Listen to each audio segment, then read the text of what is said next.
shrine.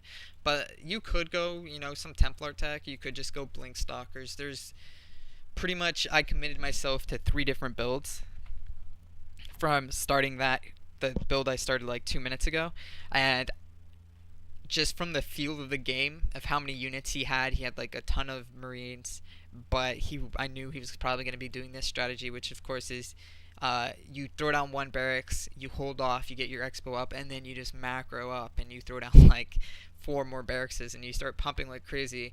Because as long as you hold this kind of push and not take too much damage, you're going to be way ahead because the Protoss is not going to have an expo. I mean, even if I expoed after I noticed he was expoing, like when I sent my stalkers here and I saw this bunker, I would be super behind to try to play a straight up game there. I mean, I could double expo, which I've tried before, like here and here, or I could tack to some high level unit like High Templars or Colossus. But I just felt this was a stronger variation against him. And he has to pull his SCVs, which I'm fine with. Like, I don't really want to engage here, because if he has concussive shells, he doesn't, but I don't know that, then I'm basically going to give him free units, because as soon as these stalkers engage something like this, they're going to lose. So I'd have to be forced to leave 2 stalkers behind every time I engaged, which I don't want to do. I just want to make sure that he's not, mining as much as he should be, and by him having to pull these SCVs, he's not, which I'm happy with. So I just keep, being as annoying as possible, really waiting for the DTs to kick in and see what he has from there.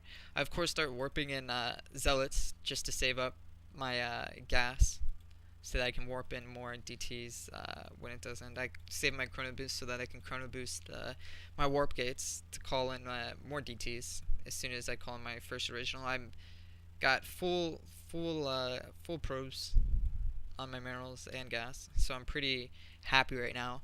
I'm pretty sure I'm gonna attack with DTs and whatnot, and then get ready to set up this expo, just in case it doesn't finish the game. I'm pretty much banking on it's gonna do damage to him no matter what.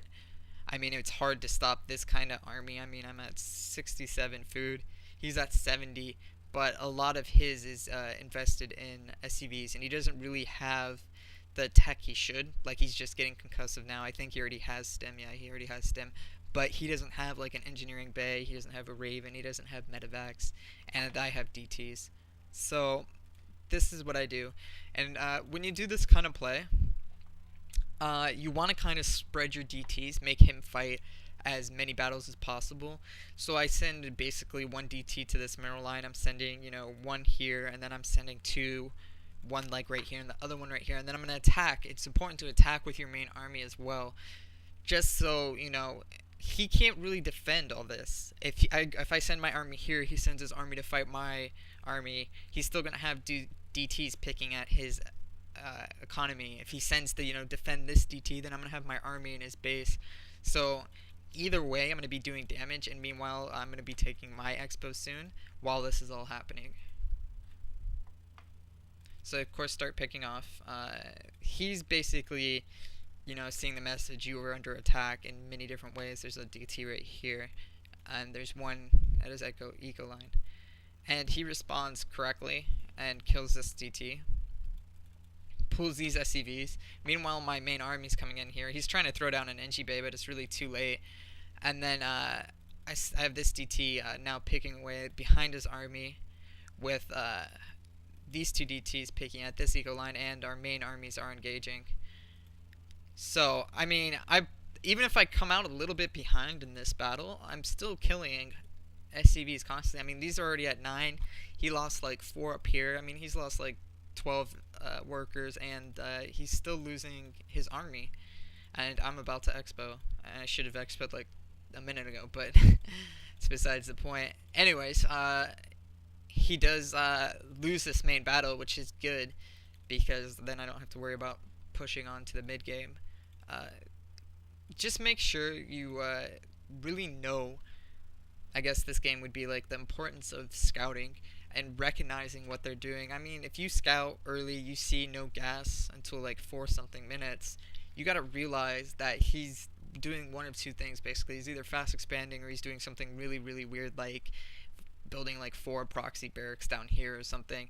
But I mean, against a player like MorroW, he's not gonna do some that cheesy that often, just because if it gets scouted or people recognize it, then it's pretty much auto loss as long as they defend your first push.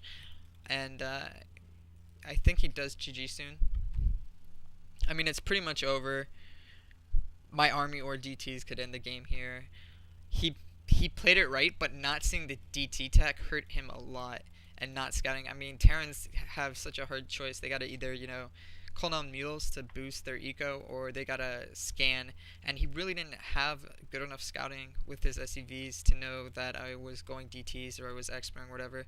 And he does say good luck in Final Hug. He's an extremely mannered player, and yeah, I guess that's the end of this small VOD. I actually was thinking of doing a longer game, but I felt like this one fit a lot of the issues Protoss are having, and recognizing how someone plays like me as far as scouting information and how to determine what kind of range you're going to go against what they're doing is very important.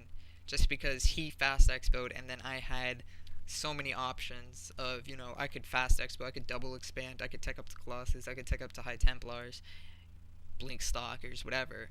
And I chose a Citadel. I took it one step at a time. I took Citadel, and originally in my mind I was like, okay, I'm gonna go Blink Stalkers, but after seeing how many Marines he had and the lack of units, I was like, I could probably get away with DTs here, and it worked out for me quite well. So thank you for watching this, and make sure to check out Millenium.org, and that's it. Thanks. Bye.